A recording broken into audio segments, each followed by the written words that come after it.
One, two, three, four.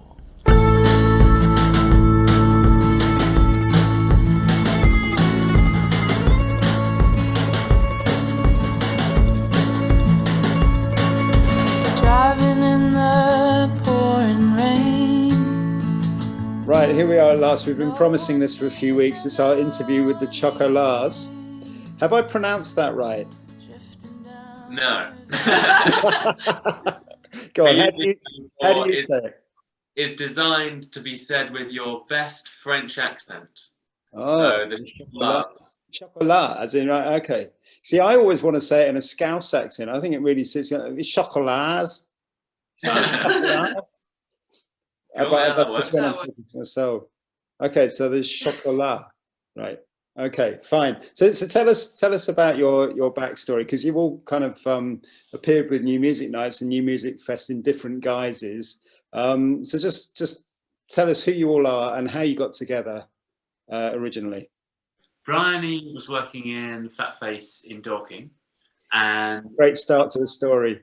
yeah, and I tootled in looking for a part-time job, and then while we were both working there, we got chatting and realised we had mutual music tastes.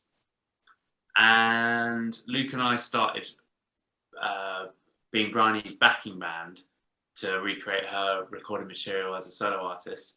Mm-hmm. And gradually, through spending a lot more time together and gelling more musically and so on, it was fairly inevitable we'd end up starting writing together. And it was on a house sit for Bryony's sister where we first started writing together, and it really seemed to click, and it all went from there. And how long ago was that? About 2 years ago, I think. Okay. Yeah. So it was about a year before lockdown, and lockdown's been a year, so yeah, a year before lockdown. So how did you come by the name? Well, we all love chocolate, big chocolate fans, and we also all have a soft spot for French culture, and the three-part harmonies in the band also we thought fit quite well with the Lars element of the name. So ending up on the Chocolars, we thought it fits our chocolate lust, and it fits our lust to be in mainland Europe and our lust to sing. That's brilliant. That's one of the most well thought out band names I think I've ever heard of. Most people just go, just open a magazine and that's the first word I saw, but you've really thought that through. So good for you. So has it always been this incarnation, the three of you, or have you had other members, or how have things changed in those 2 years? Yeah, it's just been us the whole time. It started off, we were just doing it for fun as kind of a side thing.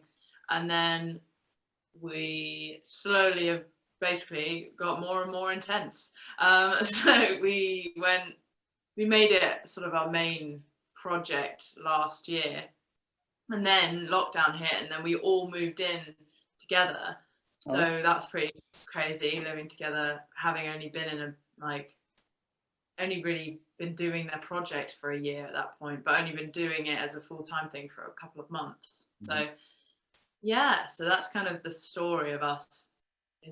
We've just been growing by spending more and more and more time together, really. Yeah, brilliant to be able to spend that time together. So is this Chateau Chocolat where you're speaking to us from now? Yeah, it is. Chateau Chocolat, exactly. Yeah. I love the background behind you.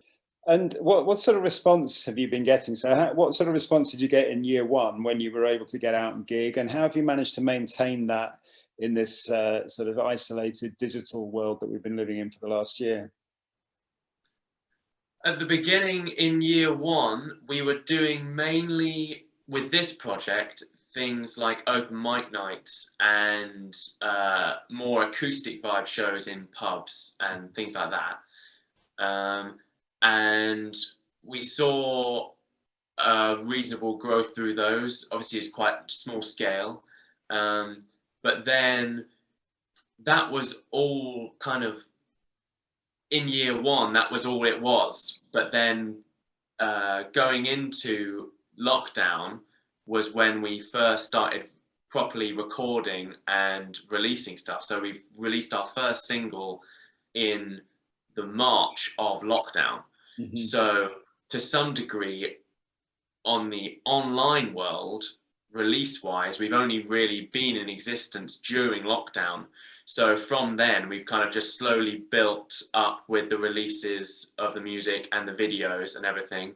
And through that, through the almost freedom of not having to gig and things like that, and being able to put lots of our creative energy into videos and artwork and interesting YouTube content and stuff like that, it's actually, in my personal experience, seemed to have got quite a lot of growth just through the digital ways of doing things, especially because it's been quite an individual and creatively independent output, as opposed to, well, you do gigs because that's what you do, so let's go and do some gigs. So I know I was just going to give some examples of like the response that we wouldn't have necessarily done if we hadn't been stuck in lockdown. So we entered this competition, which was Orla Gartland, who's a really cool singer-songwriter. She put a competition of like covering her song, Pretending. So we put together a version of that, recorded a video of it, posted it, and then she chose it as one of her top 20. And then suddenly all of those people who were watching that competition were now aware of us, and they wouldn't have been aware of us if we'd just been gigging and talking, for example. And then just like other things like BBC Introducing has continued to really support us. They were supporting our other projects before, but putting out the music, and they've continued to have their shows, and that's been really quite a good thing. That and like Radio X and stuff like that. Those ways, as we're still being seen, our music's still being heard and found and discovered by people in the way that it would if you were going out and gigging and seeing a new audience. So we just, had to be creative in that way, but it's been quite a good reach. Yeah. So what's the sort of plan of action? I mean, are you trying to get a record deal, or do you not need to get record deals anymore? Well, what's your ambition with this? And what are the next steps? I think our rough plan is to carry on getting ourselves out there as much as we can, carry on releasing music regardless of whether we have the support of a record label. But if we were to get offers that we think suit us as a band, then we take them and see it as an opportunity to grow even further. Yeah. Just kind of just keep on grafting, basically, and then see where that leads us. So what about live plans? I mean, last month you played at the Boiler Room. Tell us how that came about and what that was like as an experience. Actually, one of the last things we did before we went into lockdown, one of the first like big steps we took as a band was a headline show at the Boiler Room, and we put that was in basically a year later. We booked in this gig thinking that would be ages away and we'd definitely be out of lockdown by then, and we weren't.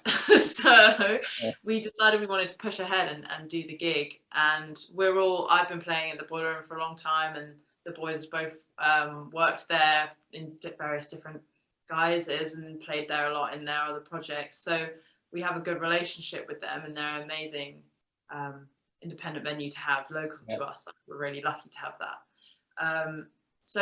We had a great time. Would recommend to anyone who wanted to get in touch. It was an audience-free gig, though, right? In terms of there in the flesh. I mean, how do you make that not just like a rehearsal? How do you make that feel like a gig?